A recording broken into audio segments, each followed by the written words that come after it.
మహమ్మదీయ తకిదిమి, ఆంధ్రజ్యోతికి దాసోహం, ఆమోద పబ్లికేషన్స్ కు భూతర్పణం. టీడీపీ పాట పాడుతున్నందుకు కోట్ల విలువైన భూమి బీసీలకు ఇవ్వడానికి ఈ ప్రభుత్వానికి చేతులు రావు. భజంత్రీలు వాయించే వారికి మాత్రం భూములు. కోటి కాదు, 2 కోట్లు కాదు, ఏకంగా 15 కోట్ల రూపాయల విలువైన భూమి అప్పనంగా ఆంధ్రజ్యోతికి కట్టబెట్టారు. అసలు ఏ ప్రాతిపదికన ఇచ్చారు ఇన్ని కోట్ల రూపాయల విలువ చేసే భూమిని అంటే ప్రభుత్వానికి, పార్టీకి డబ్బా కొడుతుంది కాబట్టి. అంతకంటే అర్హత లేదు ఆ పత్రికకి. నిజానికి 2012లోనే విశాఖ రూరల్లోని పరదీసిపాలెంలో ఎకరంన్నర భూమి ఇచ్చారు. పత్రిక ఆఫీసు కార్యాలయం కట్టుకుంటామంటే అప్పటి ప్రభుత్వం భూమి ఇచ్చింది.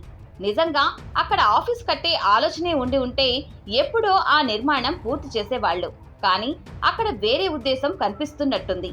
అందుకే కోర్టుకు వెళ్లారు. కోర్టు సింగిల్ లైన్ లో ఒకటే చెప్పింది, ఇచ్చేదేదో లీగల్ గా ఇవ్వమని చెప్పింది. దాన్ని అడ్డం పెట్టుకుంది కూటమి ప్రభుత్వం. లీగల్ గా ఇవ్వమంది కదా అని గతంలో ఇచ్చిన దానికంటే విలువైన భూములను కట్టబెట్టింది. పరదీసిపాలెంలోని ప్రభుత్వ భూమిలో 24 సెంట్లు, ఏపీ హౌసింగ్ బోర్డ్ కాలనీలోని 50 సెంట్లు ఇచ్చింది. ఇందుకోసం ప్రత్యేకంగా జీవో కూడా ఇచ్చింది. ఇదంతా ఆంధ్రజ్యోతి నుంచి డబ్బులు తీసుకొని కాదు, పూర్తిగా ఫ్రీ ఆఫ్ కాస్ట్.